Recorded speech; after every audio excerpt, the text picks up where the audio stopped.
starts right now.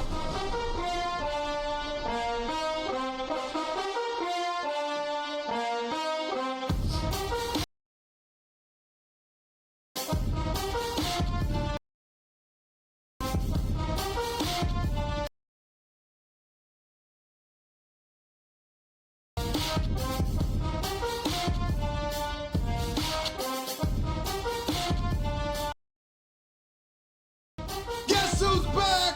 What's up, everybody? Welcome to the latest edition of the Stephen A. Smith Show, coming at you as I love to do every weekday over the airwaves of ESPN Radio and ESPN News, 250 plus markets across the United States of America, plus ESPN Radio on Sirius XM Channel 80, plus ESPN Radio simulcast over the live national television airwaves of ESPN News. Number to call up as always is 888 say ESPN. That's 888-729-3776. The Stephen A. Smith Show is being brought to you by mycomputercareer.edu. Training for a better life. Time for Straight Talk, brought to you by Straight Talk Wireless. Best phones, best networks, no contracts. I gotta admit it. I did not see this coming. In a million years, I did not see this coming. I did not see Tiger Woods winning the Masters. I didn't see it. Now, I will say this for the record, that on many occasions, I have said if Tiger Woods is able to overcome that hump and win one major, I believe he will catch Jack Nicklaus, because I think that their biggest impediment is that first hurdle. But once he gets over that first hurdle, I think he'll be just fine thereafter. And as a result, he will catch and ultimately surpass Jack Nicklaus to officially be what we all already know, is that he's the greatest golfer in the history of the sport. But that first hurdle is what I had sincere doubts that he'd be able to overcome. And not only did Tiger Woods win the Masters, not only did he do that, shooting a 270 yesterday in the final round, but he was under par every single day en route to capturing the 15th career major of his career. Every single day. One of the things that I repeatedly said about Tiger Woods, and I've repeatedly said about him throughout the years, is this: he could beat anybody one day, maybe even two.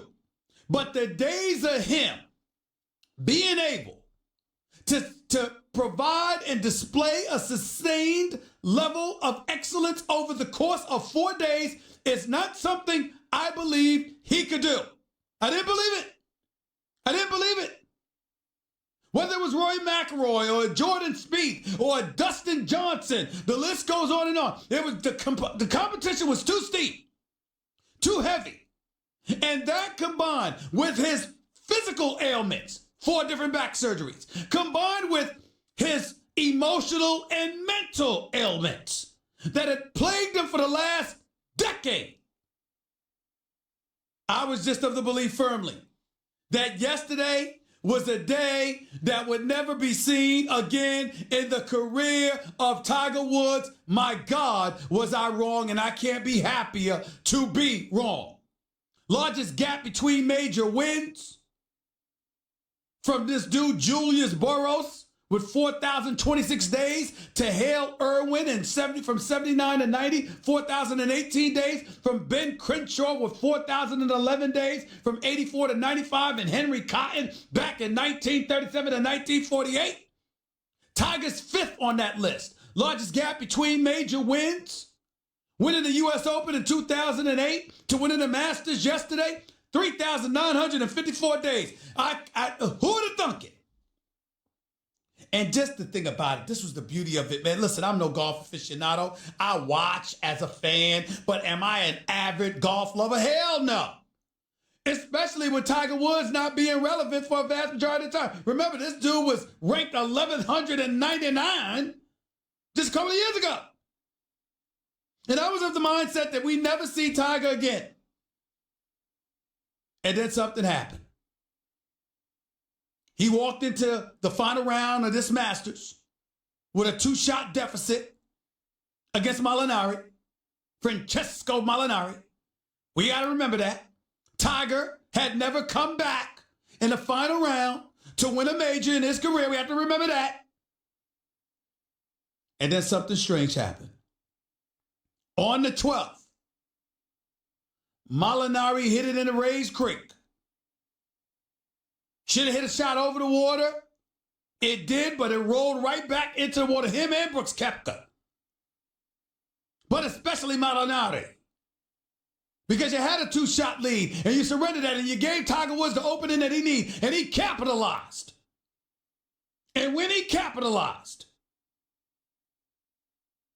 cleaning up for par with his 4-foot shot, we had a tie score, and all of a sudden, you just saw it.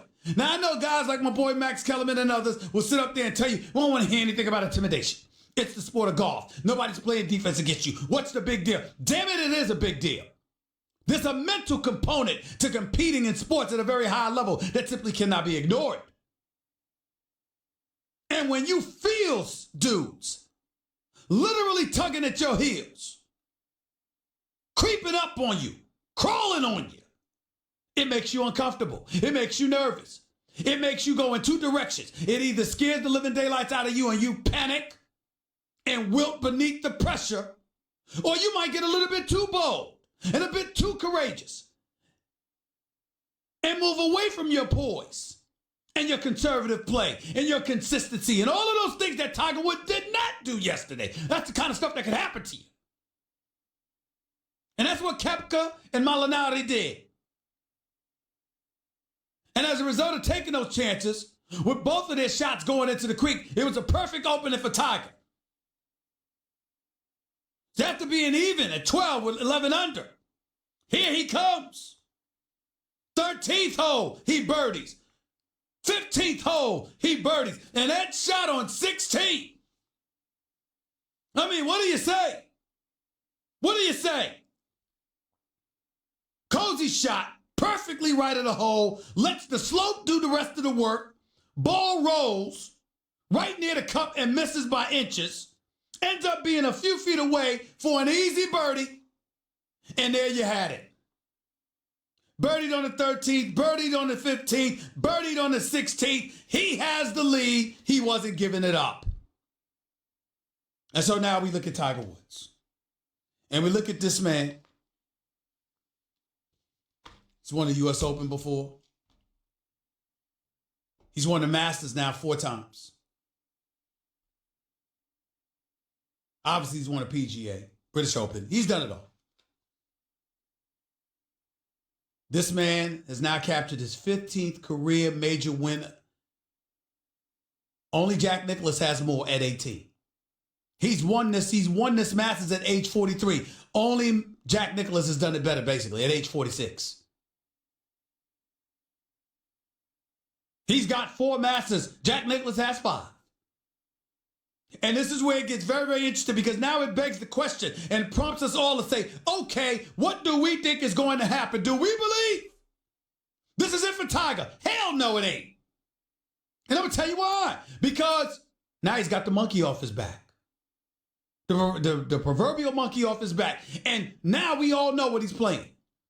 He's trying to seek approval. He doesn't feel a need to apologize to the rest of the world. Like he owed everybody else an apology for his transgression. He owed it to his wife, to his kids, to his mama that raised him. He didn't owe us a damn thing. And I said this months ago, shame on all of yous. Shame on all of yous out there who's call yourself golf lovers. They got so preoccupied with all of this other stuff going on in his life that you forgot to judge him strictly as a golfer. Shame on yous. All of yous. Especially those of you living in glass houses throwing stones. And you know what I mean by that, but I digress. None of your damn business. Only thing that concerns me is his golfing. Is he healthy enough to play? And when he plays, what you gonna do? How's your putting game? How's your game off the tee? How's your mid-range game? That's what I'm paying attention to. Whether it's your driver or the 8-iron or whatever, what the hell are you doing? Did it work for you? That's what I care about. I don't give a damn about your other stuff. And now that he got all of that out the way, and all of that's off his back, and now that he's got that major championship again, oh, look out. Look out now. It's about to be on. Because things are going to get very, very interesting. Because here's the thing. First of all, Tiger Woods is huge. A monstrous figure in the world of sports, no question. LeBron congratulating him. Serena Williams congratulating him. List goes on and on. Kobe congratulating him, etc. He deserves it. But here's where it gets interesting. First of all, golf to me has been saved. The avid golfers out there was going to always watch golf. But most of us don't particularly care for golf when Tiger Woods ain't playing. That's just a fact. We ain't watching every hole. We ain't watching the entire final round. We ain't watching it on Thursday and Friday and Saturday to go on. We're not doing that. President Barack Obama congratulated him. President Donald Trump congratulated him. The great Jack Nicklaus congratulated him. I mean, congratulations all over the place. But let me tell y'all something real quick before I get my man Michael Collins on, who covered the Masters, by the way, and does an outstanding job for us covering the Masters. But I'll tell you this, covering golf, period, by the way. But I'll tell you this. Here's what I personally love about this. You know what I love? Tiger is back. I want to see what the rest of the dudes do about it now. All these cats that we've been talking about, the Spieths and Rory McIlroys of the world and the Dustin Johnsons of the world and Koepkas of the world. I mean, don't get me wrong, they're elite. But now that Tiger is back, I want to see how they respond to that challenge. And with that, I bring on my buddy, my colleague here at ESPN. Again, does an outstanding job covering the sport of golf for us. Wasn't able to get in studio today for television or radio because of traveling issues. That's what happens to you when you're coming from Augusta, but that's all right. I'm talking about my man Michael Collins is on the line with us, our golf analyst and reporter extraordinaire for ESPN. What's going on, big time? How are you? Bro, I appreciate you so much, man. Let me tell you something. Having no baggage and trying to get through Atlanta TSA was even at I was pre-check and my boarding pass didn't work. So they was like, you got to go back to the counter. And if I go back to the counter, there's no chance I'm going to make this flight. I was just in line 40 minutes. I can't let you through. Do you understand? And, I'm never going to be the dude to pull the you know who I am. That's right. What I said was, do you understand the position you're putting me in right now? Like, you can see my boarding pass. You're looking at it right now. I'd love to help you. I just can't. You got to get that printed card. All right, I'm going to try and make this work. I was sweating like Martha Stewart getting a stock tip running that airport. Gotcha. And still didn't make it. But that being said, man, as you and I know and have talked Tiger Woods a lot of times for a few years now, I can honestly say this, and I love being able to say this. I have never been so happy about being so wrong about something, because I believed that Tiger Woods could win tournaments again, but I did not believe that he was going to be able to win another major, partly because of all them dudes you talked about. And one of the main reasons was the dude that he stared down on Sunday. Mm-hmm. Like, the fact that Molinari, and I even put it out there when the tournament was going on, Molinari was like a cyborg. I mean, for the first 11 holes, this dude could not miss whatsoever. And the analogy I used about Francesco Molinari was this. Watching him play golf is like watching the 2005 San Antonio Spurs. Mm-hmm. I got you. Yes, they are great. It's great basketball. Don't get me wrong. It's awesome fundamentals. It's awesome. But is it exciting to watch?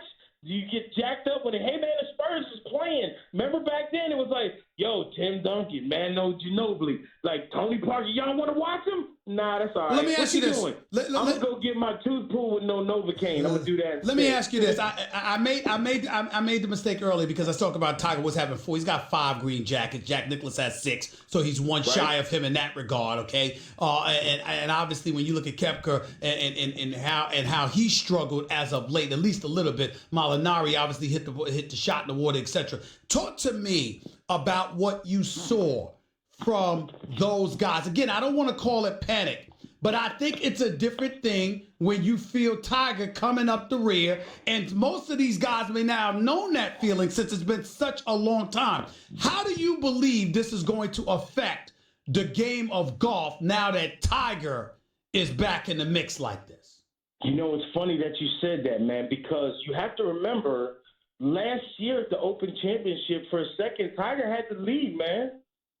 Tiger had the lead of the golf tournament, and Molinari stared him down. And if you remember, too, then, what was the tournament that was after the Open? The PGA Championship. And Tiger was charging on Sunday. And you know who didn't blink? Brooks Koepka. So it's hard to say.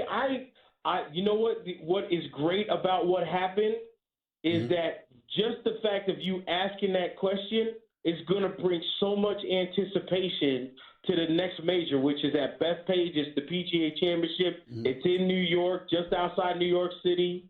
I mean, and he's won there before, so it's like this, the opportunity for us to find. We're gonna find out. Simple as that. We're gonna find out. I don't know that these youngsters that are up there now, like Dustin Johnson and Brooks Koepka, you know, Jordan Spieth has not been playing all that good. No, he has not. I was getting ready to bring that up, and I want to know why. Yeah. But you got a guy like John Rahm who's playing some great golf too, and you know he also took Tiger down in the Ryder Cup. Like, I'm going to be anxious to see what these dudes do at the next major championship, because that's what it's going to take for these young guys.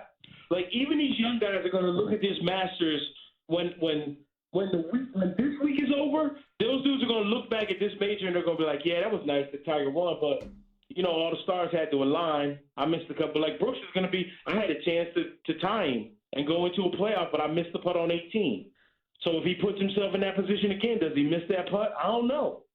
We're going to find out, though. So it's going to be interesting to see if this Tiger Woods can be the old Tiger Woods. Because if you remember, like, that Tiger Woods back in 2000 through 2007, even 2009 and – a little bit of 2013, he wasn't friends with any of these dudes. No, he wasn't. He's actually friends with Ricky Fowler and Justin Thomas and, like, those dudes down in South Florida. He plays golf with Brooks and Dustin and them dudes that are down there. Like, he never did that before.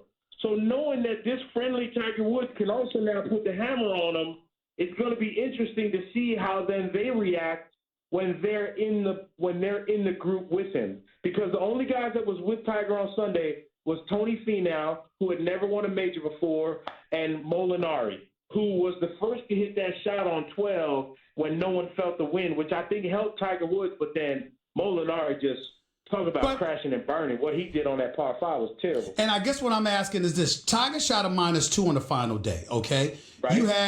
You had Johnson. Koepka was a -2 as well. Johnson was a -4. And who was it? Scheffler. He was a -4 as well. Yep, Schauffele. Schauffele, yes. So you look at these guys, and if I'm trying to remember the pronunciation of this guy, Tony Finau or whatever. I mean, he shot it. He just shot an even par. I'm looking at it from this perspective. Tiger Woods, to me, won because those guys lost too. It wasn't just what he did. It was what they didn't do, what guys didn't do over the course of 4 days. So I guess what I'm asking you is, what you saw from Tiger, as wondrous as the ultimate accomplishment was, you've been watching Tiger Woods throughout his career. Where does this performance of his, just as him as an individual, rank up there with some of the great performances you saw him put forth before? I also think when it comes to Tiger Woods, the reason that this is the greatest that we've seen, other than 2000, Tiger Woods in 2000, when he won the U.S. Open at Pebble Beach, he beat the game. He didn't beat people. He beat the game of golf. And I don't think we'll ever see anything like that ever again, where he won by 15 shots, was the only dude under par. Compared to, it was just stupid what he did at Pebble Beach, which we're going back to again this year. Other than that performance in 2000, this is the greatest thing we've ever seen from Tiger Woods because of all the baggage that he brought with him. That was what was so impressive. You cannot think that there wasn't pieces of all the shattered I guess, memories of stuff that has happened to Tiger Woods since 2009 and 2008. 2009, I'm saying, when he lost to Y.E. Yang at the PGA Championship and had never had anybody staring down and beat him like that before, ever. So all the baggage that came along with all the personal stuff, the losing the major that way, even though he won 5 times in 2013, what does Tiger talk about? It's the majors that matter. So to have him come back from 18 months of saying, I don't know that I'm ever going to play golf again. Like, there was that time where Tiger said that. He said out loud, I don't know if I'm ever going to play golf again. And believe me when I tell you, bro, everybody in the golf world freaked out because we all knew, like, Tiger don't just move the needle. Tiger's the needle, the stand, and the shipping crate the damn thing came in. So the thought of him not being around was crazy. And to go from that to now winning the Masters and that hug that he had with both Charlie and then his son and his daughter Sam after that, I don't know nobody that didn't have tears rolling down their eyes. When you ask what this performance meant, here's what it meant. Sunday night when I was cleaning out my stuff in that media center and I'm leaving and I see a whole bunch of brothers that was working there the whole week. You know, all the brothers that are there taking care of, like, the attendance and everything in the media center. You know what them dudes said when I was walking out? They was like, yo, we did it again. They said we. You know how hard that is for me to say that without getting crazy emotional? Right. Knowing that that's what that win meant, not just to him, but to everybody watching and at that place. Right. He did that in 97 for people, and now he did it again in 2019. And I don't know how you going to match that of any – who you going to say could do that? Mike, before I let you get on out of here, I need a quick answer to this. I mean, I'm looking at Fowler tied for 9th. I'm looking at Mickelson tied for 18th, even though obviously Mickelson's one of the elder statesmen of the game. McIlroy is tied for 21st. Spieth is there as well. What's going on with those guys real quick? Okay, so Phil Mickelson playing with house money. You ain't got to worry about him. Now, remember, we're going to Pebble Beach, and he won at Pebble Beach earlier this year. That being said, he's got so much pressure on himself to try and win his career Grand Slam. Rory, the career Grand Slam is in his head, which is why he couldn't perform at the Masters when he needed to. He just didn't have the fire. Jordan Spieth is something else. Jordan Spieth just got some stuff in his golf game going on. It's the ebb and the flow of the game, but his bottom is lasting a little bit longer than some of the other guys. Like you saw Jason Day, he almost had to pull out, but then had a chance to win, and he had an ebb and flow like that too. So Jordan's the one dude I'm worried about a little bit. And I'm just worried for Jordan because I think he's putting too much pressure on himself. Dudes like McIlroy, Jason Day, Ricky Fowler, even though he doesn't have a major yet, I'm not worried about those dudes as much. And I think we're going to have plenty of time. There's 3 more majors left this year, bro. 3 more left. Yep. So if you thought this was good, bro, what's coming? Hold your breath. Appreciate you, Mike. Thanks a lot. Great job as always, man. Appreciate it a lot. Thank you so much. Take it easy. I love great job. With you, man. You know that anytime, brother. Anytime. No doubt. The one and only Michael Collins, golf writer and report extraordinaire, right here with Stephen A. ESPN Radio, ESPN News, 888-SAY-ESPN. It's 888-729-3776. Straight Talk Wireless, nationwide coverage on America's largest and most dependable 4G LTE networks. By the way, when you're hiring, you don't want to waste time sorting through dozens of irrelevant resumes, do you? You want an efficient way to get to a short list of qualified candidates. That's why you need Indeed.com. Post a job in minutes, set up screening questions based on your job requirements, zero in on qualified candidates using an intuitive online dashboard. Discover why 3 million businesses use Indeed for hiring. Post a job today at Indeed.com/hire. Search for greatness. Search Indeed. Back with your calls and more in a minute. It's Stephen A. ESPN Radio, ESPN News.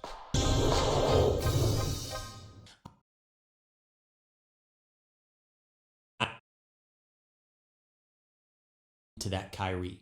It's been a yo-yo all season long, and you know it. You and I both know it. The Celtics were a predictable thing. We all knew what they could do because they did it. They made it to the Game 7 of the Eastern Conference Finals against LeBron James. They did it on the backs of defense and sharing the ball and ball movement. And any given player stepping up at any given time, from Jaylen Brown to Jason Tatum to Al Horford, that's who they were a year ago. And then you insert Kyrie Irving, a guy who's more ball dominant. Guy who doesn't necessarily fit that style of play. And all season long, because of that, it's been a yo-yo. Does Kyrie take over? Yes. Do they win? Sometimes. Are they clicking on all cylinders? Sometimes. Are they looking like they have sand in the engine and salt in the gas tank? Sometimes. I think Kyrie will perform. When I say he's an X factor, I'm not talking about is he going to be bad or is he going to be good. What I mean is this. How will his team fit into his performance? This is a team that wasn't designed to be run this way. So when Kyrie is taking over, how does Jason Tatum respond? When Kyrie is taking over, how does Jaylen Brown respond? When Kyrie is doing playoff Kyrie, what's the chemistry look like in Boston? Because just because he turns into playoff Kyrie doesn't mean the Celtics sing. They have to respond to his style of play. He has to mesh with their style of play. It's got to be like a symphony, man, an orchestra. They're going to have to all play together. He can't break out into a jazz solo in the middle of the Met Opera. It isn't going to work. But if he can take that instrument, if he can take that virtuoso style of play and make it fit into the Celtics, that's an X factor. That's a team that could take down the Bucks. Could. I don't think they will. But I acknowledge the X factor that Kyrie and the Celtics with Gordon Hayward, Jaylen Brown, and Marcus Smart coming back represent. That's a team that can go through a wild swing.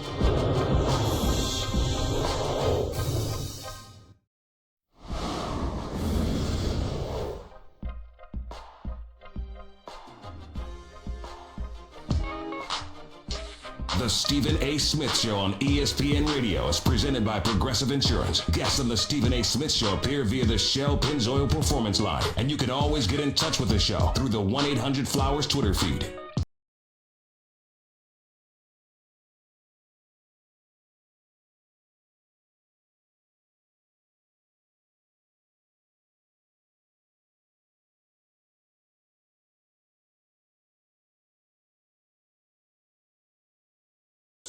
So I can talk to some of y'all about what we saw going on with Tiger. Woo! That's what I keep thinking about.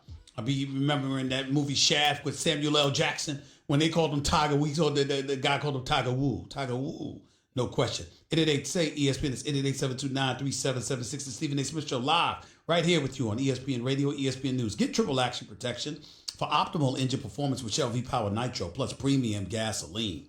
Number to call up as always is 888-SAY-ESPN. John, the calls went off the screen. They're back on right now. I'm sorry. It was messing up. The screen was messing up, ladies and gentlemen. I apologize, but let's get right to it. Let's go to Brian. You're live with Stephen A. Talk to me, Big. How are you, man?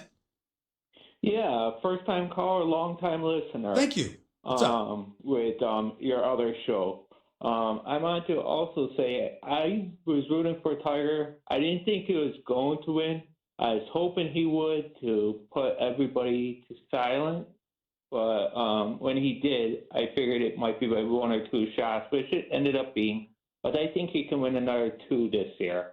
I'm wondering what your thoughts are on it. I think that he can win the U.S. Open. I'm not going to count him out. I think he's going to ride the momentum in the Pebble Beach, California, June 13th to June 16th. I think he can pull it off.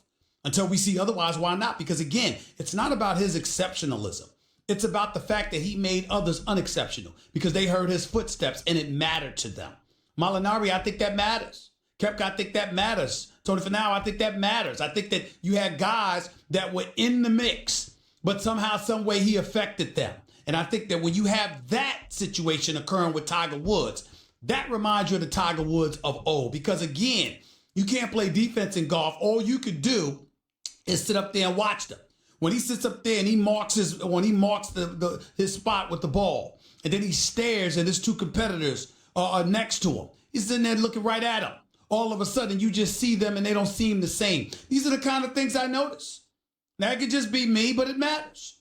You know what I'm saying? 270 isn't the greatest round in the world, but it was enough. Why? Because Tiger was coming, and it affected those who were ahead of him, like Molinari. Really, just Molinari. So that's really what it comes down to, and I think that's what you got to pay attention to. All right? Appreciate the call. Thank you so much. Let's go to Matt. You're live with Stephen A. Talk to me, Matt. What's up? Hey, Stephen A., long-time listener, man, first-time caller. Thank you. So happy about Tiger Woods winning. And I think what's really fascinating is the betting lines. I really believe this man is going to surpass Jack Nicklaus. I think it's a foregone conclusion. Just like you said, he just had to make the first one. And he won. To give you some context specifically, I've never done a sports bet before, Stephen A. I'm not a gambler. I can't even afford to throw money away. Last year, I wanted to bet $10,000 on Tiger Woods doing this. And believe it or not, Bovada gave us 120 to 1 odds back in February. Once he won at Valspar, I don't know how to pronounce it, in March, the odds went from 120 to 33 to 1 before last year's Masters. The problem is they wouldn't even allow you to win more than $1,000, so I couldn't really do the bet. I was so frustrated at it. Vegas wouldn't take the bet, so I bet $1. I got $1 on Tiger Woods surpassing Jack Nicklaus. I just want to get some context for the people thinking about the bets. Well, I need you to hurry up, though. You need to hurry up. You're taking too damn long with the story. Go ahead. Oh, that's it, man. I'm just happy for Tiger Woods, and I just think he's going to beat Jack Nicklaus. Listen, I hope so. And I think he will surpass Jack Nicklaus. I don't think there's anybody that's going to stop him. Listen, this is not basketball or football or whatever where you got to play a full season, then go through the postseason, and then after that you get to the championship round, so you only get one shot. No. Got 4 majors a year. He's going to play at least 3 more years. You're talking about 12 shots at the apple. Why would I think that he can't pull off, winning a third of those? Why not? Who's the definitive person that's going to stand in the way? We thought it was going to be Jordan Smith at one time. That isn't the case recently. We thought it was going to be Rory McIlroy at one time. That isn't the case. Justin Johnson is no joke. He was there, but didn't win it. I mean, we don't know. We don't know. That's just me. Gerald, you're live with Stephen A. Talk to me. What's up? Hey, Stephen A. Long-time fan, first-time caller. Thank you, man. Go ahead. I was actually calling. I agree with what you said earlier with Tiger Woods. As far as long as his back holds up, I think he can. He got the first one out of the way. And as far as his personal digressions, it was nobody's business. Personal transgressions. Well, go ahead. Family. Transgressions. Go ahead. Transgressions. I'm sorry. And then the other question I had was, with the Lakers, I think the best coach will be Monty Williams because of the respect he held in the NBA community. Let me say this. I love Monty Williams, and he is profoundly liked and respected in the NBA community. I'm not saying he can't coach. Please don't get me wrong. He was a decent head coach in New Orleans. Some people thought he got screwed over. He shouldn't have been fired. But nobody ever accused him of being exceptional at coaching. Do I think he has the potential to be? Yes. But I don't know. What you do know is that he's an exceptional individual who is impossible to root against. And as a result, there's an abundance of people who want him to get that job. That doesn't mean he is the ideal candidate qualified to get the job. Mark Jackson, he was successful in Golden State. How come he's not getting a look at? I don't understand. Tyronn Lue is a champion that guided LeBron's team to 3 straight championships. Excuse me, we can't ignore that. We got to give credit where credit is due. If Phil Jackson can get credit for having 11 championships when you were coaching Michael Jordan and Scottie Pippen, and then after that Shaq and Kobe, then how come Tyronn Lue can't get credit for coaching LeBron? How come that can't happen? I agree with that point. So that's my point. So I look at it from that perspective. And as it pertains to Luke Walton, I'm glad you brought that up. I want to say this to everybody out there listening about Luke Walton. I am happy Luke Walton got the job. Luke Walton deserves this opportunity. I thought he got screwed over with the roster that he had made available to him this year with the Lakers.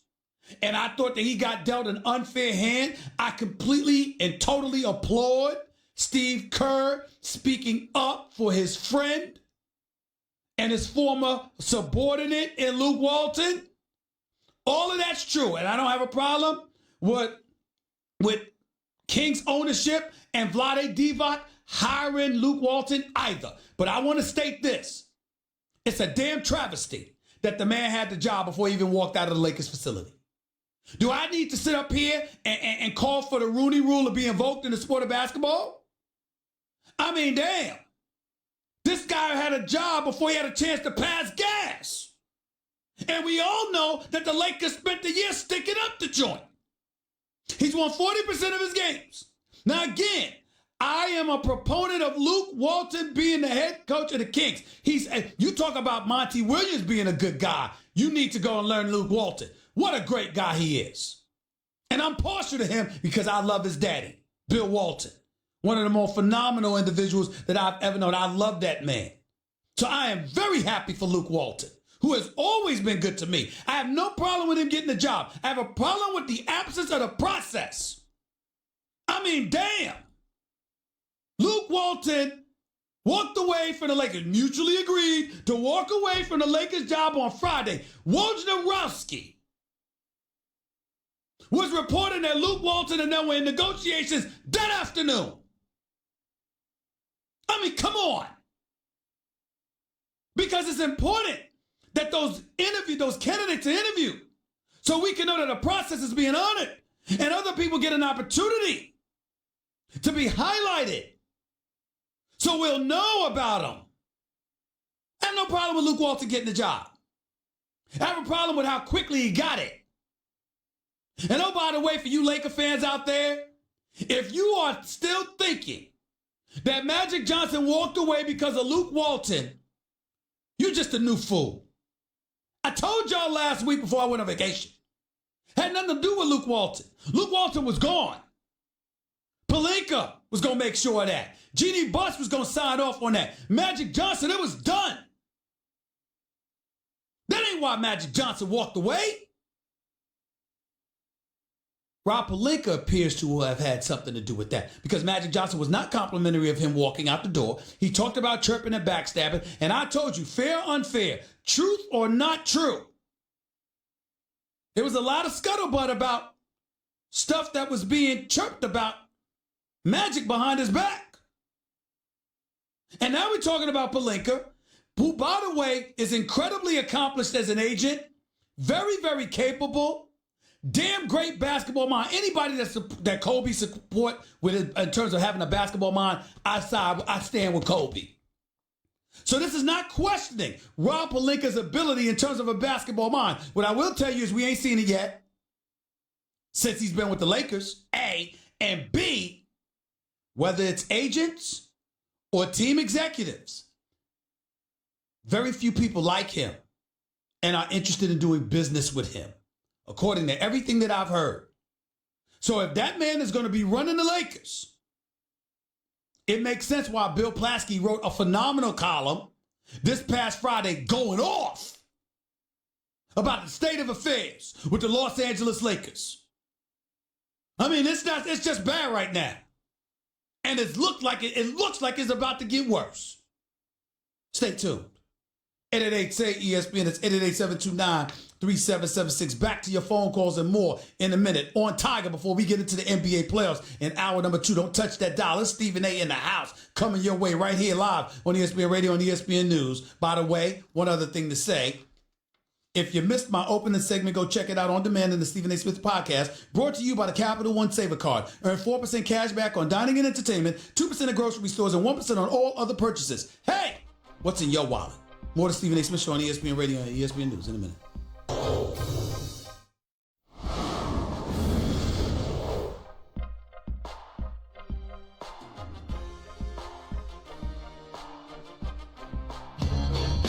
The Stephen A. Smith Show on ESPN Radio is presented by Progressive Insurance. Guests on the Stephen A. Smith Show appear via the Shell Pennzoil Performance Line, and you can always get in touch with the show through the 1-800-Flowers Twitter feed. The Heineken River Deck at Pier 17, South Street Seaport. Let's go back to the phones. Jeremiah, you're live with Stephen A. Real quick, go ahead. Hey, Stephen A. Thanks for having me on. Appreciate it. A couple of things real quick. Number one, great win for Tiger, obviously, and golf as a whole going forward. Going back to your question with Michael Collins and your question to him about how this affects the field moving forward, his response is that, last year Koepka and Molinari had staring him down, quote unquote, and winning. Something interesting is just like you and even Tiger himself and the other guys in the field, none of those guys believed he could do it. Going forward, now they know he can. And so staring down Tiger, quote unquote, will be different moving forward. Number one. And then number two, really quickly, being that it's widely accepted accepted that the Lakers aren't going to get a premier free agent. After seeing the way Jimmy Butler carried Philly the other night, what do you think about somebody like a Jimmy Butler and, say, a Kemba, somebody else who carries their team, pairing up with LeBron? Sure, they're second tier. Well, I think the combination of the two would definitely help the Lakers. But I think here's the problem. When you have LeBron James, particularly coupling that with the Laker tradition, it's championships or nothing. And so as a result, I turn that back to you with a quick 10-second answer from you, because that's all I have time for. Is Jimmy Butler, Kemba Walker with LeBron enough to win a championship in your mind? With the young ascending talent, yes, sir, I think so. Okay. That's a legitimate point. I don't think you could be summarily dismissed or like it's insulting to even suggest such a thing, because I think Kemba Walker's a bad brother. He can ball. And I got a lot of faith in Jimmy Butler, who's got a lot of heart, plays on both ends of the floor, willing to defend, but I'm big on Klay Thompson. I think the perfect complement to LeBron James would be Klay Thompson, but I don't think the Golden State Warriors are going to lose him. I think he's their number one priority, even over Kevin Durant. Hour number 2 up next, going to transition to some NBA players. I'll still take your calls on Tiger, but I'm going to transition to some of this NBA playoff action that took place this past weekend. Hour number 2 with Stephen A. up next. Don't touch that dial. Host, the Stephen A. Smith Show starts right now.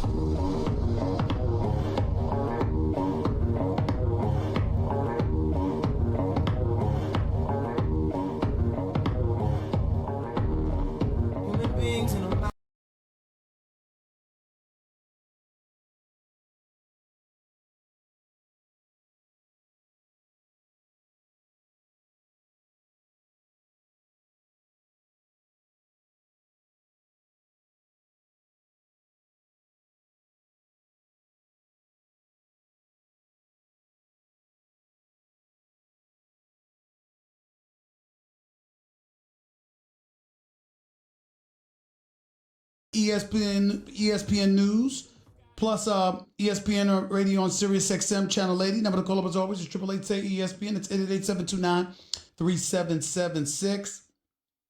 The Stephen A. Smith Show on ESPN Radio is being presented by Progressive Insurance. Cars, homes, boats, motorcycles, RVs, and more at Progressive.com.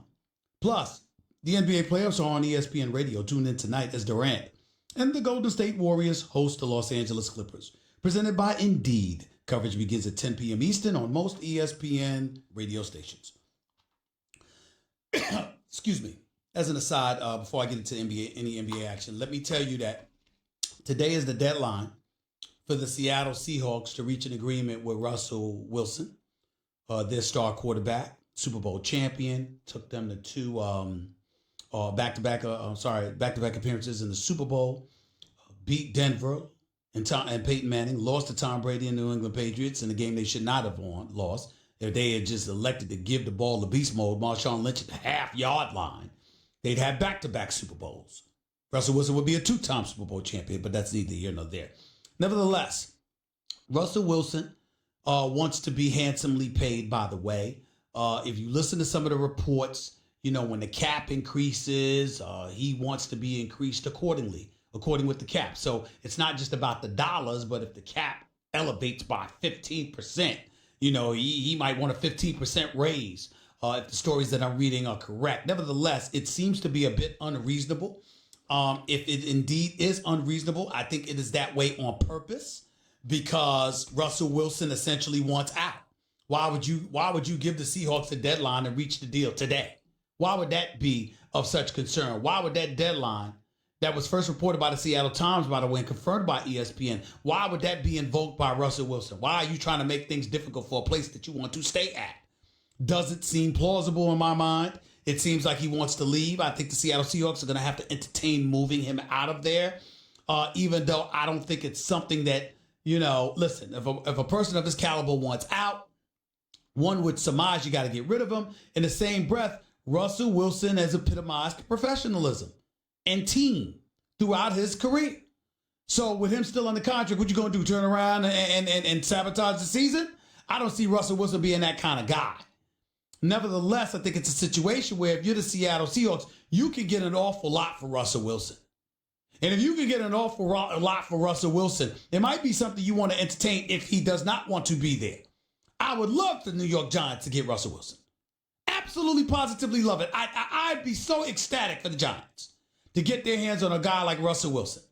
A guy that could extend plays, buy himself time. Now, first of all, he can throw the football standing in the pocket. But secondly, he can extend plays with his running ability. And have Saquon Barkley out there with him, with the ability to extend plays, they could do some things. They could do some things. I think that's something that we'd have to look at, something that we'd have to consider. 888-SAY-ESPN. That's 888-729-3776. Let me get to another story. And that is involving these NBA playoffs. A lot of you looked at the Denver Nuggets losing to the San Antonio Spurs. Ladies and gentlemen, I got news for you. They ain't no damn upset. I don't care that the San Antonio Spurs are a 7th seed. Let me tell you something right now. San Antonio Spurs should beat the Denver Nuggets. San Antonio Spurs are in their 22nd consecutive postseason, all led by Greg Popovich. The experience that he has with the experience that DeMar DeRozan and LaMarcus Aldridge and the guys like Patty Mills bring to the table. I'm sorry, the Denver Nuggets are incredibly talented, but they're young puppies. They're puppies. This is their first time in the playoffs in a while. I love their squad. I really, really do. I'm a Jamal Murray fan. Didn't have that great of a game. Only shot 8 of 24. All right? Gary Harris can ball. Jokic, I don't know how he is as good as he is. Can't get off the floor to save his life. Can play, though. But don't give me athleticism with him. I don't understand it. But if you got Barton and an experienced veteran like Millsap with young lions like Harris and Murray, I did expect more from the Denver Nuggets. I still expect more, but I got news for you. It wouldn't surprise me at all if they lost to San Antonio because Popovich knows how to coach. And he knows how to make them do things they don't want to do. And when you're inexperienced and it's postseason time, that usually counts against you. So that's not a surprise to me. Orlando beating Toronto, well, when you consider the fact that Toronto notoriously struggles in game 1 of the playoffs, or the opening round of the playoffs, like their record was like 1-10 coming in a Saturday or something like that. I mean, what do you expect? Even with Kawhi Leonard. But I expect them to be all right, even though I will tell you this. Orlando's youth, length, and athleticism was a surprise to me to have that kind of effect on Toronto. And DJ Augustine, the most miniature dude on the floor, balled out. This is a guy that religiously ends up on one team after another, and somehow he finds a way to produce. Kyle Lowry,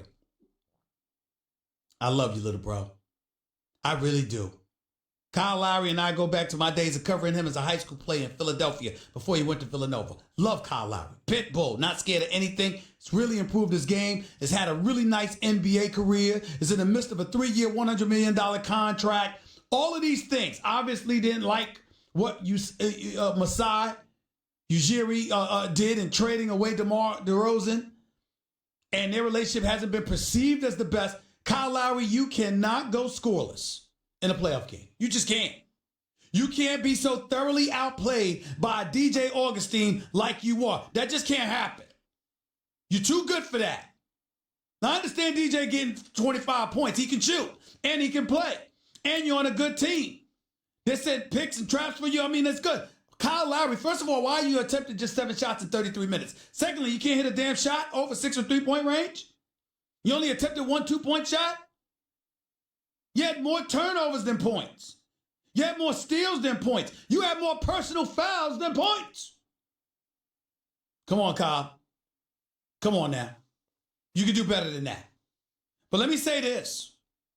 The biggest surprise to me thus far, you can use Orlando as that if you want to. To me, it's Brooklyn beating Philadelphia. Joel Embiid is not healthy. He only played 24 minutes. We get that. Tobias Harris, come on, bro. 2 for 7. You better than that. Handle your business. It's just one game. I ain't tripping, but you better than that. J.J. Redick, not worried about him at all. Shooters have bad games sometimes. 2 for 7 for the field. J.J. Redick, that happens. Ben Simmons, my God, please, in the offseason. Ben Simmons, oh my Lord. Ben Simmons, if you're somewhere listening to me, do you have any idea how good you are? You have any idea the greatness that lies inside of you? Will somebody please continue to remind Ben Simmons that if you get a jump shot, you'll be LeBron part 2, except with a better handle. And damn near just as good passing ability. Ben Simmons, it's one thing to not be able to make shots. It's another thing to not take them. Somebody, please convince this man to get a jump shot. Ben Simmons is a jump shot away from being LeBron part 2. The 76ers are a Ben Simmons jump shot away from winning a championship. That's how good he is. He's that special. Just get a jump shot. He's that special. Just get a jump shot. Having said all of that, I want to preface my comments by saying, I know it doesn't sound like it sometimes because, I got to do my job and, be critical. Listen, I talk about the other sports. I'm a reporter and, I talk about the NBA. I don't know no damn golf. I just watch it as a fan. Okay? I don't know no damn golf. Contrary to what people might try to get you to believe, I know my football. Not the way football players and coaches and them know it, but as a reporter, yes, I know the game. Paid for, know the game. But I know my basketball. And I'm here to tell you something. This Brett Brown is a really good man. Comes from the right pedigree. Can coach. I'm rooting for him. One of the classiest individuals you'll ever meet in your life. And I'm really, really rooting for him. Let me tell you this. If the Philadelphia 76ers don't win this series, Brett Brown's going to lose his job. You heard it here first. Brett Brown will not be the coach of the Philadelphia 76ers next season if they lose in this first round to the Brooklyn Nets. Barring some kind of catastrophic injury that takes out Joel Embiid and Ben Simmons, as long as they're on the court, I don't give a damn if he's not 100%. As long as they're on the court, if Brett Brown loses this series, he will lose his job. You can book it. It's not even anything to wonder about. 76ers didn't go out and get Jimmy Butler and then go out and get Tobias Harris and be universally recognized as a championship contender because of their starting 5 alone, only to get bounced out in the first round by the Brooklyn Nets. You lose to Boston, that's different. Still would have been bad. But Boston's got your number. And they got a crew, so we can understand. You lose to Milwaukee the way the Greek Freak is playing. That's understandable, particularly with Joel Embiid not being healthy. You lose to Toronto with Kawhi Leonard and Siakam and those boys. It's understandable. You cannot lose to the Brooklyn Nets if you are the Philadelphia 76ers and Brett Brown keeps his job. I'm telling you right now. I promise y'all this. Don't even wonder about it. Just get the epitaph prepared. Get the basketball eulogy ready. If the 76ers lose this series to the Brooklyn Nets, fair or unfair, Brett Brown's going to lose his job. Because you're going to look at the predictability. You're going to look at the lack of adjustments. You're not going to want to hear excuses about Joel Embiid not being 100%. You're not going to want to hear it. I'm telling you right now.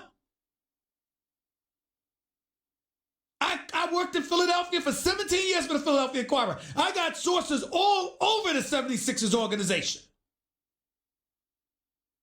I talk to these people religiously.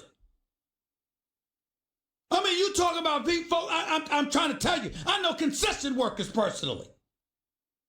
I know all of these folks. I'm trying to tell you what I know.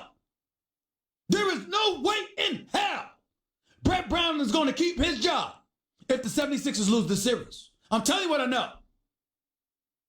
And I hope Brett Brown is listening because I want you to know, sir, I'm rooting for you. I don't want you to lose your job. I want you to keep your job. You have to endure that damn process for the first 3 years of your coaching career in Philadelphia. You finally got a team the last couple of years. I'm rooting for you. But you got to win series like this. Kenny Atkinson is doing a hell of a job. Sean Marks is doing a hell of a job. And them brothers,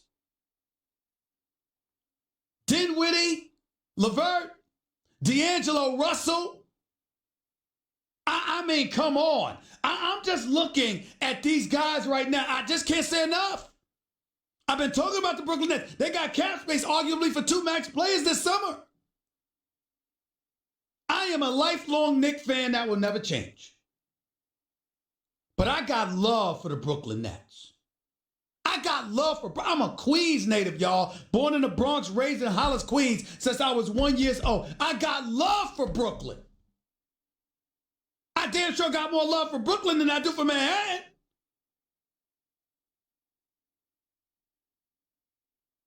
Brooklyn, stand up.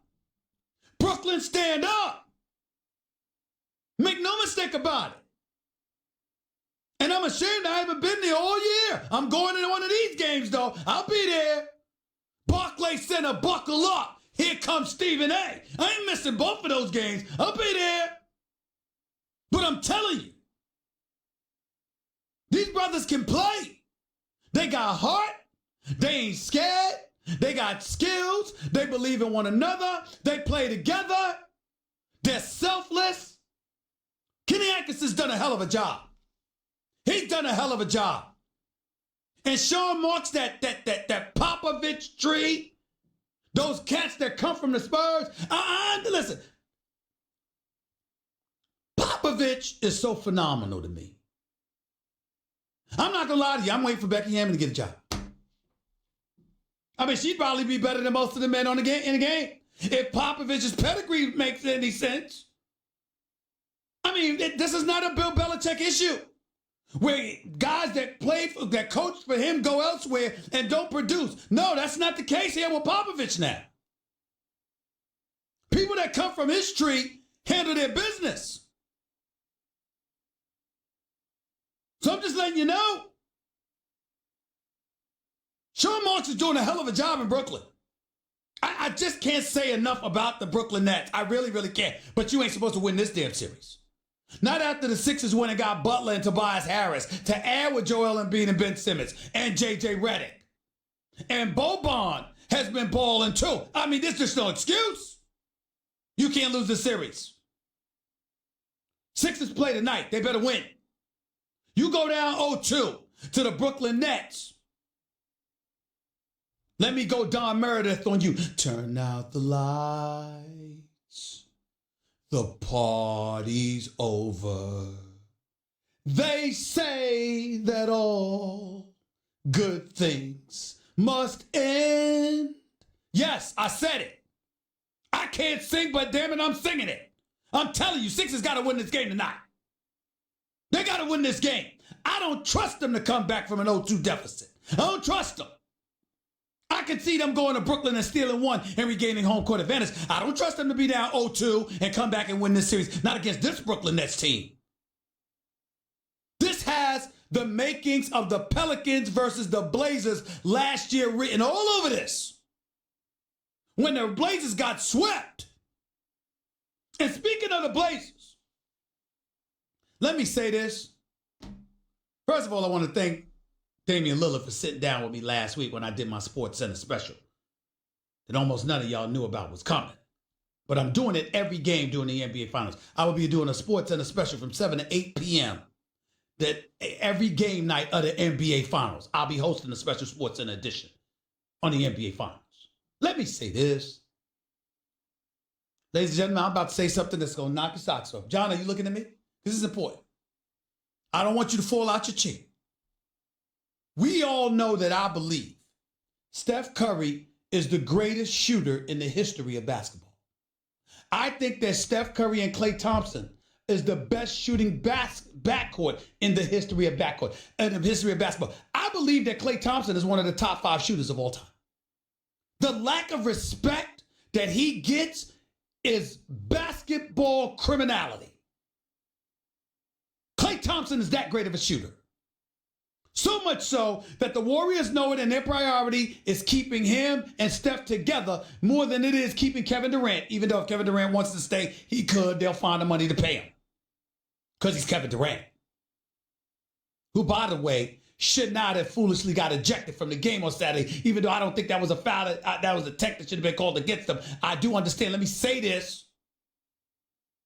Kevin Durant can't find himself getting teed up twice, getting ejected from a game when all you need is 6 before a 7th one will get you suspended for a game. See Draymond Green a few years back when they lost the title to Cleveland because Draymond Green got suspended for game 5 when they were up 3-1.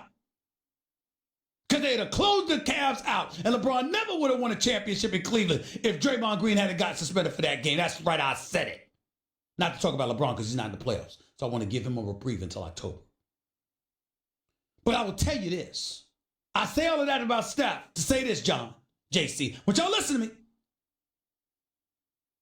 Steph Curry's the greatest shooter that I've ever seen. He's a superstar.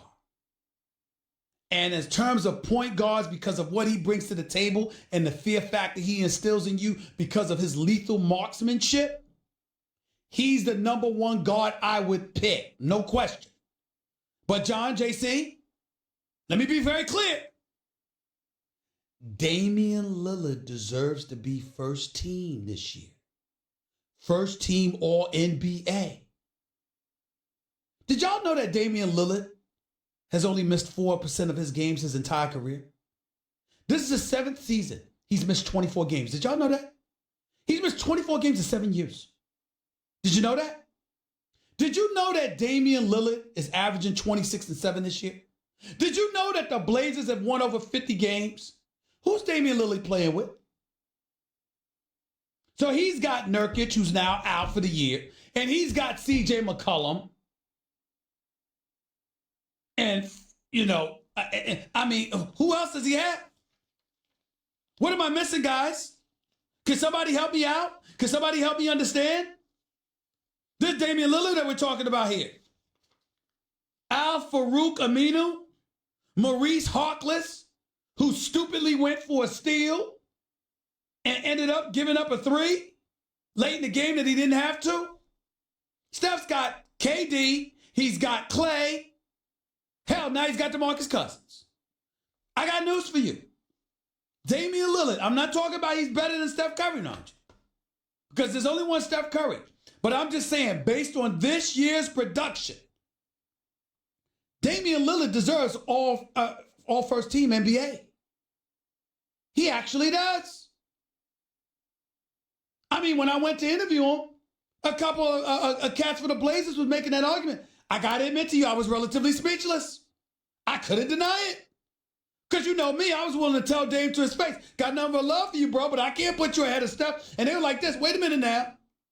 You can make an argument all day, every day about who's better, and I get that part. But in terms of the season each has had, when you look at the personnel that Damian Lillard has had to play with, and the personnel that Steph Curry has had to play with, and you see the season that the Blazers have had, how is Damian Lillard not all NBA first team? And I said, you know what? Damn. I actually don't have a comeback for that. That's a damn good point. Damian Lillard, all NBA first team, in line for a Supermax deal, which, by the way, he ain't interested in leaving Portland. It's going to be real interesting. Had to give Damian Lillard some love. Russell Westbrook, I love Russell Westbrook. But could you please stop with the nonsense during the interviews? They're not asking you about your personal life. These reporters are asking Russell Westbrook purely basketball questions. What's the problem? They're asking about a run in the game. You play the game of basketball. It's in your contract to do post-game interviews. Next question, next question, next question. The hell with it. Don't call him Russell Westbrook anymore. Call him Russell Rosenhaus. Take it back from Drew Rosenhaus years ago with T.O. Next question, next question, next question. What's the problem? What is the problem? It's basketball. These are the reasons why people fear folks getting exorbitant amount of dollars, because they fear how acerbic and cantankerous you may get once you know money is not a concern that you have anymore. But a true professional shows up and answers those questions about basketball anytime you ask. The greatest ever, Michael Jordan, did it. The greatest today, LeBron James does it. Kobe did it, and others. You asked a basketball question. They gave you a basketball answer, Russ. I don't give a damn about how acerbic Russell Westbrook can be. I happen to believe he's a very good guy, just highly competitive. And I personally love him. because I love his realness. But come on, bro.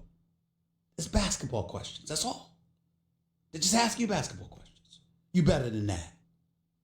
888-SAY-ESPN. It's 888-729-3776. You're listening live to Stephen A. ESPN Radio, ESPN News. By the way, share the beauty of the spring season with 1-800-Flowers exclusive 30 for 30 offer.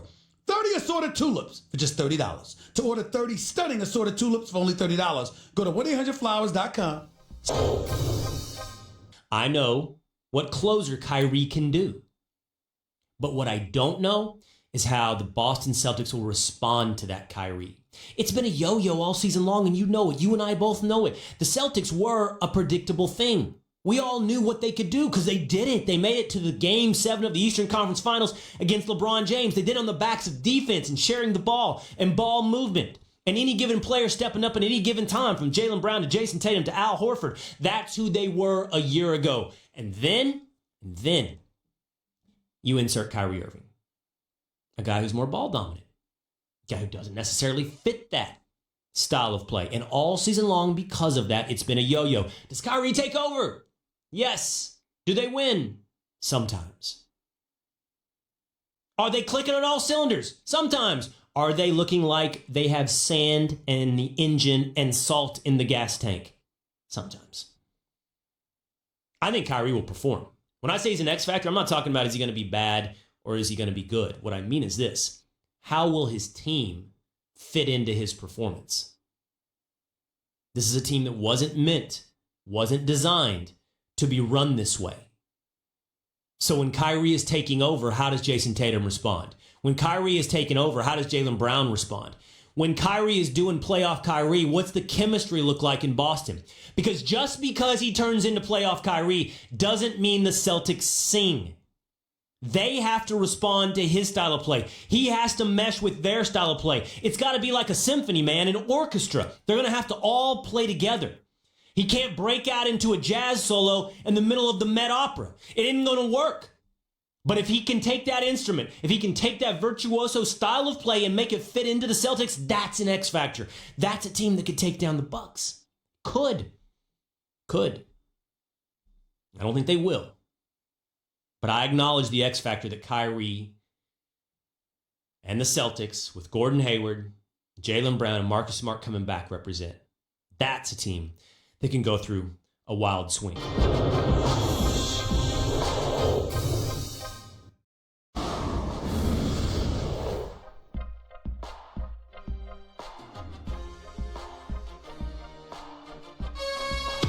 The Stephen A. Smith Show on ESPN Radio is presented by Progressive Insurance. Guests on the Stephen A. Smith Show appear via the Shell Pennzoil Performance Line, and you can always get in touch with the show through the 1-800-Flowers Twitter feed.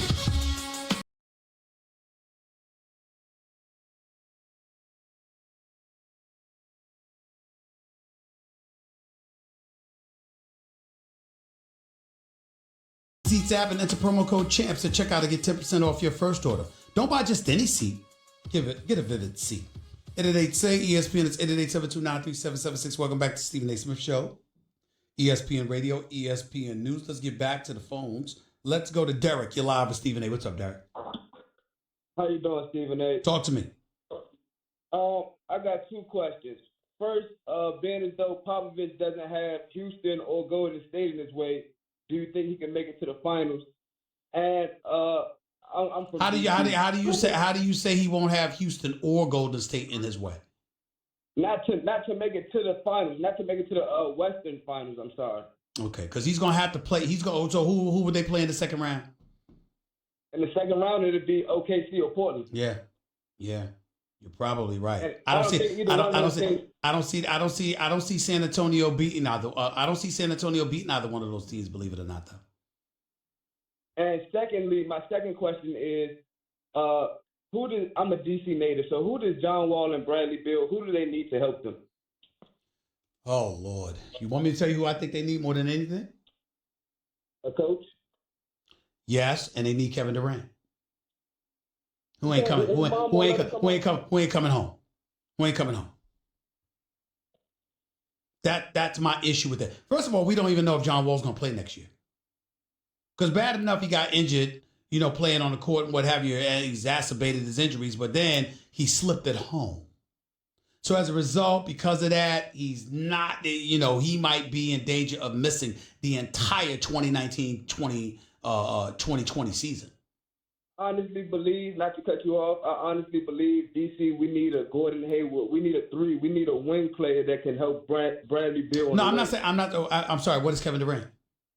He definitely is, but his price bracket is too high. No, I'm just saying. Well, what do you think their price tag? I mean, Gordon Hayward was in the midst of a $131 million contract. Ain't $200 million. I know that, but it's still in the midst of 100. And what do you have to give? If you're the Wizards, you barely have any cap room, and you certainly don't have any pieces to acquire him, particularly with John Wall being hurt. Because if John Wall was healthy, then you make a decision between him and Beal. You keep one, you move the other for value. But you don't have that. And since you don't have that, where does that leave you? Wizards stuck in a rut, man.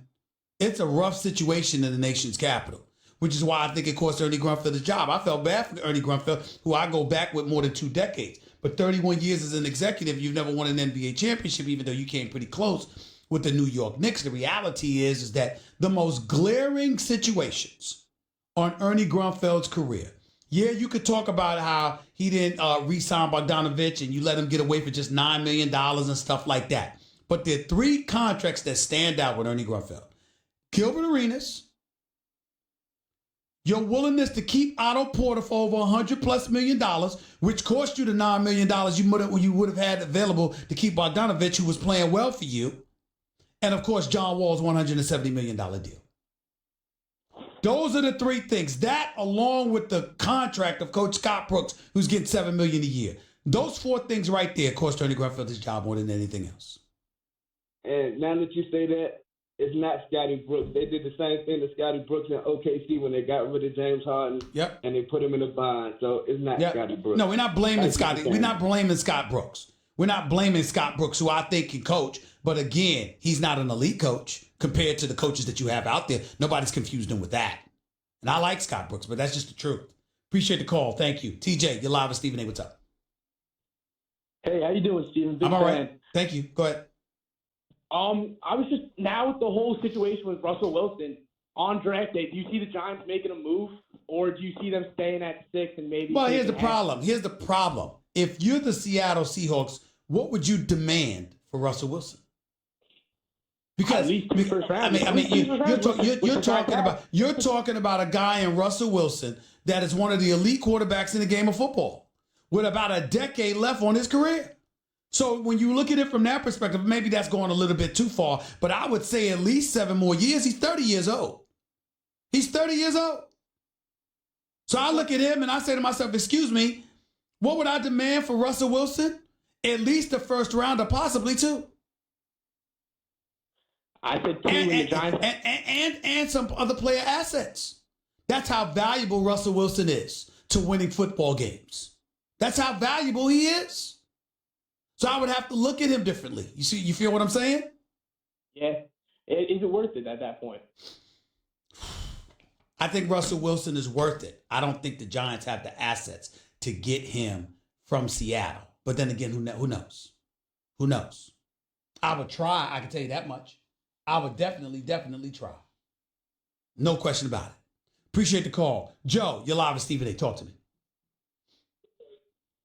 Joe, you're live on the air. Go ahead. Yes, I was wondering if LeBron doesn't come to L.A., does Luke Walton keep his job? I don't know. How do we know that? What if LeBron didn't come to L.A., but they still lost games this year, and the fans just turned against the Lakers organization because of 6 consecutive year of not making the postseason?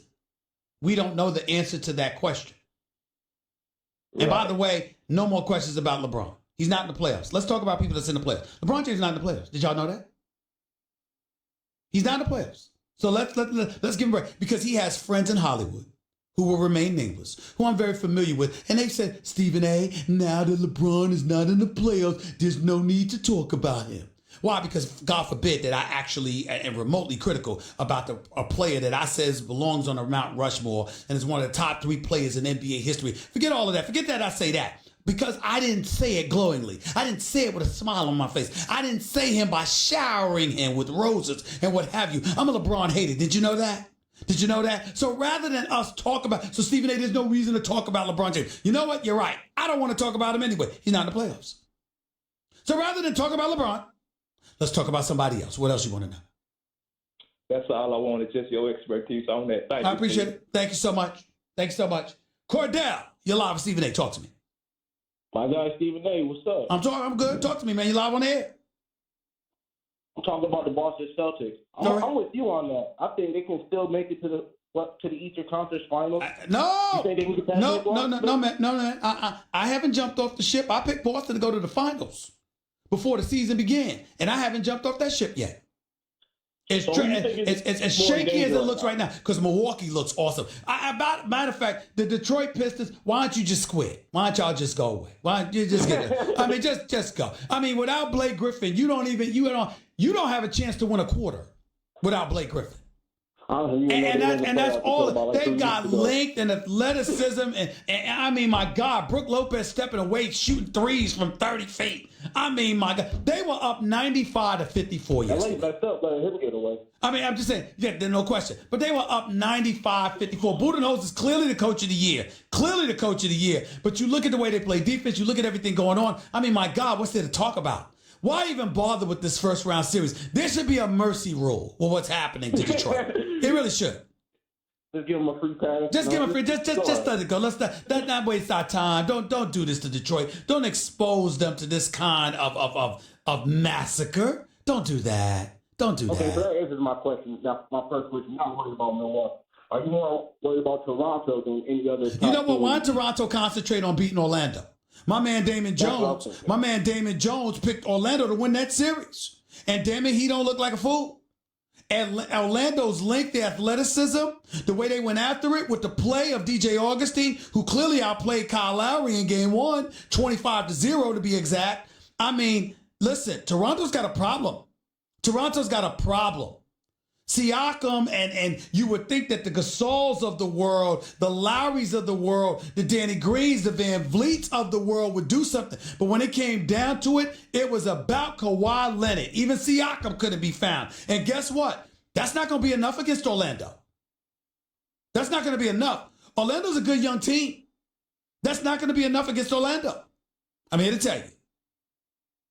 So let's keep that in mind. Appreciate the call, man. Thank you so much. 888-SAY-ESPN. That's 888-729-3776. We'll come back with your calls before we get on out of here in a minute. You're listening live to Stephen A. ESPN Radio. By the way, congratulations to my man Michael K. Don Juan LaGreca. The Michael K. Show. What they're doing.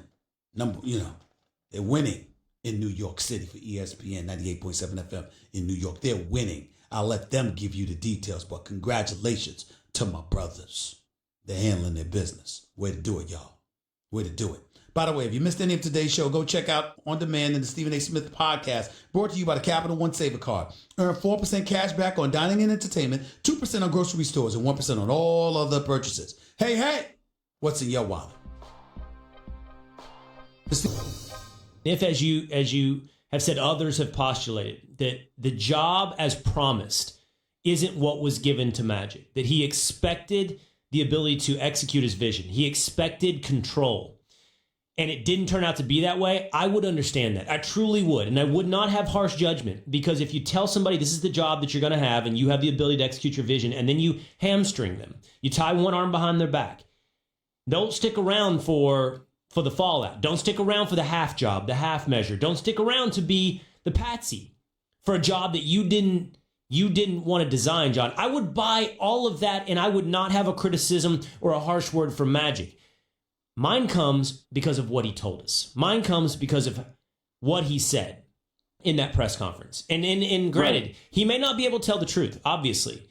But if he is telling the truth, that's where my criticism comes from. Well, the thing that surprised a lot of us was when he was given opportunity to say some things about Rob, he didn't. He basically gave the answer. We'll always say if somebody repeats the question, right, they're buying time because they don't have anything nice to say. So when somebody said, how did you get along with Rob? What did you think of him as a GM? And Magic starts his answer with, what did I think of him as a GM? Well, and then he gets very perceptive. I think that's very perceptive. If you go back and I know it's in our system. If you go back and pull that bite, it's the very first thing he says. He repeats the question, and I went, uh-oh. So I think there was some division between those two. Now, the fascinating thing, Will, is what happens now, because I know for a fact that Jeannie likes Rob, that Tim Harris, who's our other, president, who's the president of business operations, loves Rob. They want to try and find a way to keep him. But who's going to come in and take that job if they can't hire or at least trust the GM?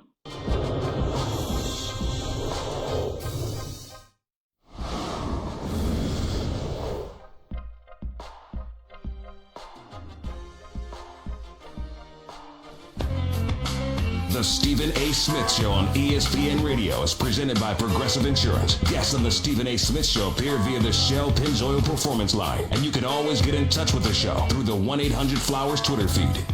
Oh, give me one more chance. ESPN Radio is presented by Progressive Insurance. Quote, buy, and save on home insurance with Progressive's new Home Quote Explorer. Only at Progressive.com. Couple of news items I want to point to. Number one, the President of the United States, Mr. Donald Trump, has decided that he is going to award the Presidential Medal of Freedom. For those of you who don't know, the Presidential Medal of Freedom is an award bestowed by the President of the United States. That and Congressional Gold Medal are the highest civilian awards of the United States. The Presidential Medal of Freedom is going to be awarded to Mr. Tiger Woods. Medal of Freedom recognizes individuals who have made, quote, an especially meritorious contribution to the security or national interests of the United States, world peace, cultural, or other significant public or private endeavors. Ladies and gentlemen, Tiger Woods deserves it. I mean, you can say what you want about the president's intentions if you want. Who knows what they are? But there's no question when you consider what Tiger has meant to golf, particularly proliferating and elevating the interest from minority communities in the sport of golf. I think it's undeniable the kind of impact that Tiger Woods has had, and you got to give props to where it's due. The other thing I want to say was April 15th, this is a day, Jackie Robinson Day in Major League Baseball. For those of you who don't know, this day is a traditional event, occurs annually in Major League Baseball, commemorating and honoring the day Jackie Robinson made his Major League debut, integrating the sport of baseball. That was opening day, April 15th, 1947. Where we are, what we're doing, what minorities in this country have achieved, the trials and tribulations that we've overcome. Very few people on this planet Earth do we have to be more grateful to than the late, great Jackie Robinson. Point that out. Rob, you're live with Stephen A. Real quick, go. What's up, Stephen A? I just want to say congratulations to my man Tiger Woods. He's doing things in golf that if you wanted to compare him to Jordan, you could as far as accolades. But I'll ask you, as one black man to another, why is we, the black community, don't really claim Tiger like that? Because Tiger Woods never wanted to claim us. And I think that, folks all over, black, white, and beyond, show Tiger Woods a lot of love, a lot of support. But Tiger Woods didn't even want to be recognized as black. That would be my answer to that question. And obviously, black folks are not going to forget that. But it doesn't mean that there's a dissipated level of appreciation for his greatness and what he puts on display, or what he's put on display yesterday and the day before, what he's put on display for the first part of his career from the late 90s through to 2008. What we saw from him over that period of time, nobody denies. It's just that he certainly didn't want to claim us, and that would have something to do with it. Nobody's ever accused Michael Jordan of that, nor should they. Got to get on out of here, but I'll be back in 22 hours. Until then, Stephen A. signing off. Peace and love, everybody. Hey, what's up? It's Will Kane. Coming up right after Stephen A. Smith.